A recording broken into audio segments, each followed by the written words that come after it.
Knuckle from Hunter x Hunter is impossible to hate. He was introduced to the story during an arc in which much of humanity's darkness was explored, and in that darkness, Knuckle served to represent the good in humanity. This is quite interesting because Knuckle is an archetypal Yankee character. What's a Yankee, you ask? Well, a simple translation would say that they are juvenile delinquents. And you wouldn't necessarily expect them to represent the best of humanity. But the definition of Yankee is more nuanced than that. And I do think that in a way they do represent a lot of humanity's positive aspects. Let me explain. Yankee are teenagers who are seen as anti-establishment troublemakers. If I had to give an example, the Western equivalent would probably be the punks. They don't really care about school, they don't care about societal rules. They have a tough and scary exterior, and are easily provoked into acts of violence.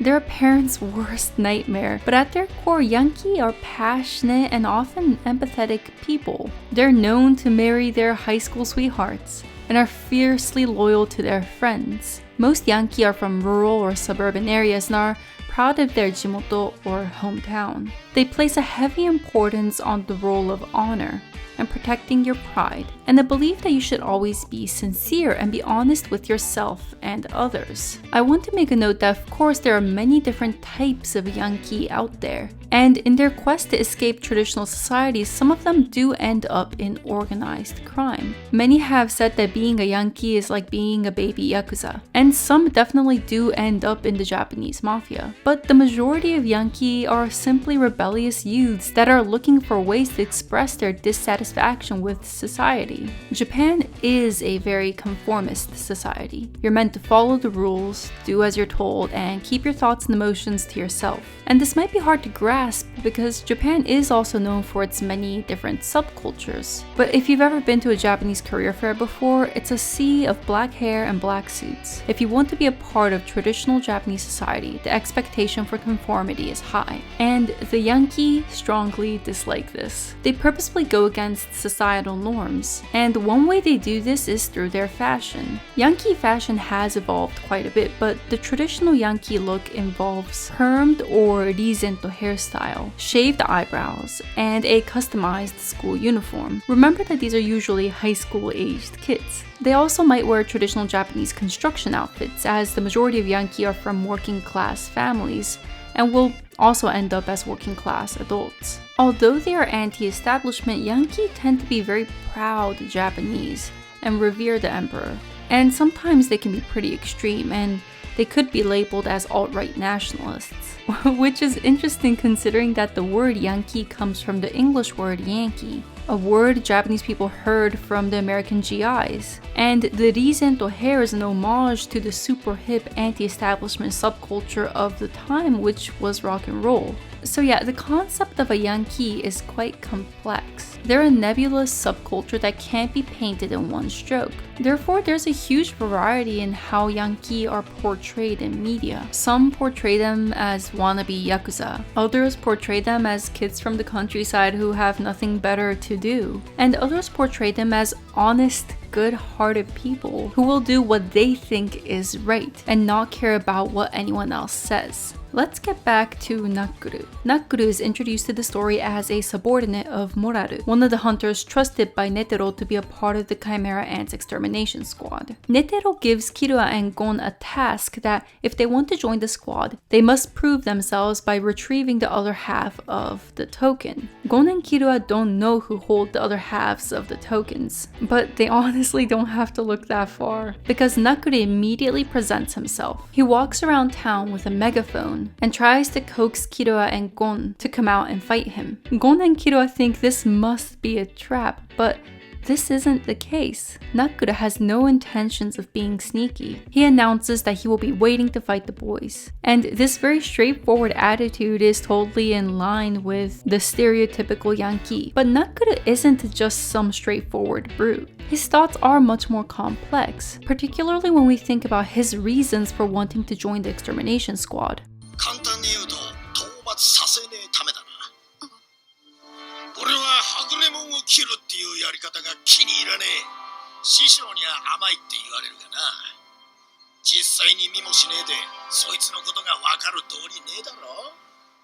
まずはそいつと真剣にぶつからなきゃよ。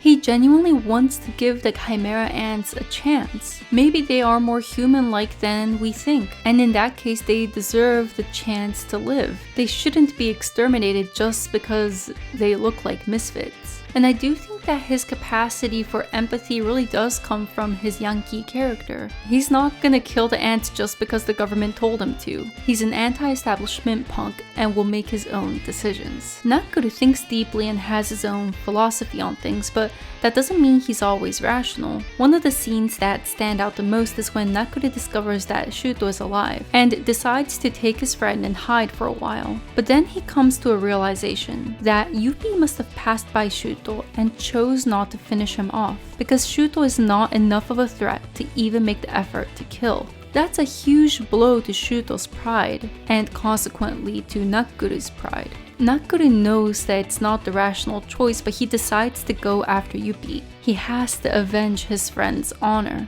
Knuckle fights Yuppie, and as the fight continues, Yuppie evolves and he starts to develop more human emotions. During their fight, Yuppie starts to understand the concept of pride and honor thanks to Knuckle. And when he's put in the same situation as before where he has the chance to finish off one of the humans, this time Moraru, he says this.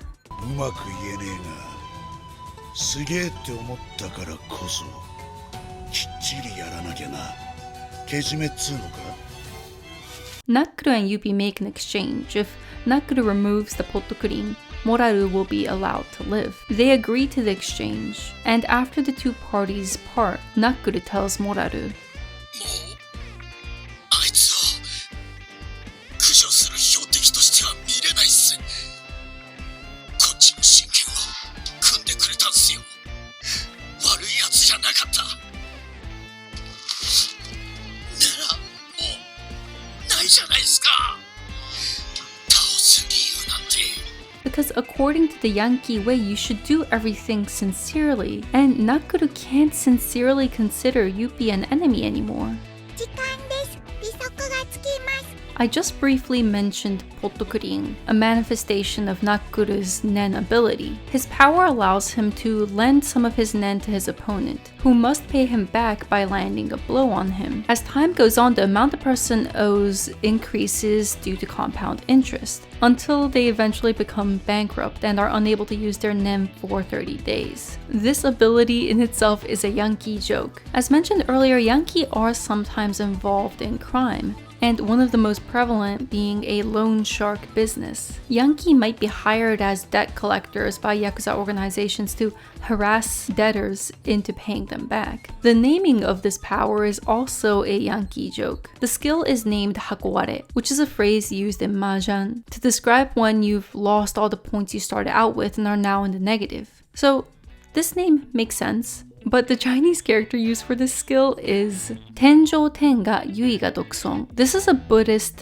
phrase and was supposedly the first words uttered by baby Buddha. As mentioned earlier, Yankee love Japan and are often devout Buddhists. They might have a Buddhist proverb sewn onto the back of their school uniform, or maybe even a Buddhist-themed tattoo. This phrase in particular has been misinterpreted to mean I am the most important person in this world, and became quite popular within the Yankee culture. Other references to Yankee culture is obviously Knuckle's appearance. He has Rizento hair and is wearing a white version of a traditional Japanese school uniform. He also speaks like a Yankee, and when he gets angry tends to roll his R's. Knuckle is an amazing addition to the Hunter x Hunter universe, and it makes a lot of sense that Togashi wrote him in as a Yankee. Like his boss Moraru, Knuckle is tough on the outside but a real softie on the inside. He doesn't let anyone tell him how to think, he wants to come to his own conclusions. He's aware of his flaws and calls himself an idiot for prioritizing his pride over the safety of the human race, but that is exactly what makes him so human. I hope you have a better appreciation for Yankee characters after watching this video, and please check out some of my other videos on Hunter x Hunter.